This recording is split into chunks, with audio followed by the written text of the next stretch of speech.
রাসূল সাল্লাল্লাহু আলাইহি ওয়াসাল্লাম বিদায় হজ্জের ভাষণে বলেছেন, ওয়ারাদাকুম, এবং তোমাদের একজনের সম্মান আরেকজন নষ্ট করবে, এটাকে আমি চিরতরের জন্য হারাম করে দিয়েছি। অর্থাৎ একজনের সম্মান আরেকজনের কাছে এতটাই গুরুত্বপূর্ণ। রাসূল সাল্লাল্লাহু আলাইহি ওয়াসাল্লাম বলছেন কতটা গুরুত্বপূর্ণ, কা হুরমাতি ইয়াউমিকুম, অর্থাৎ জিলহজ মাস হচ্ছে আল্লাহর কাছে অন্যতম শ্রেষ্ঠ মাস।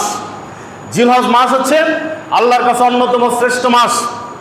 আমরা এখন যে মাসে অবস্থান করছি এটা জিলহজ মাস। এই মাসটা হচ্ছে আল্লাহর কাছে অন্যতম একটা পবিত্র মাস এবং সম্মানিত মাস। রাসূল সাল্লাল্লাহু আলাইহি ওয়াসাল্লাম বলছেন তোমাদের একজনের সম্মান আরেকজনের কাছে তেমন পবিত্র যেই রকম পবিত্র আল্লাহর কাছে এই জিলহজ মাস। সুবহানাল্লাহ। শুধু তাই নয়, রাসূল সাল্লাল্লাহু আলাইহি ওয়াসাল্লাম বলছেন ফি বালাদিকুম হাযা, অর্থাৎ একজন মানুষের সম্মান আরেকজন মানুষের কাছে এতটাই গুরুত্বপূর্ণ, এতটাই দামি, এতটাই মর্যাদাপূর্ণ, সেটা হচ্ছে এই শহরের যে মর্যাদা, অর্থাৎ আরাফাতের মাঠের আশেপাশে যেই শহর, অর্থাৎ মক্কা শহরের যেই মর্যাদা আল্লাহর কাছে, ঠিক একই মর্যাদা হচ্ছে একজন মুসলমানের সম্মান আরেকজন মুসলমানের কাছে। সুবহানাল্লাহ।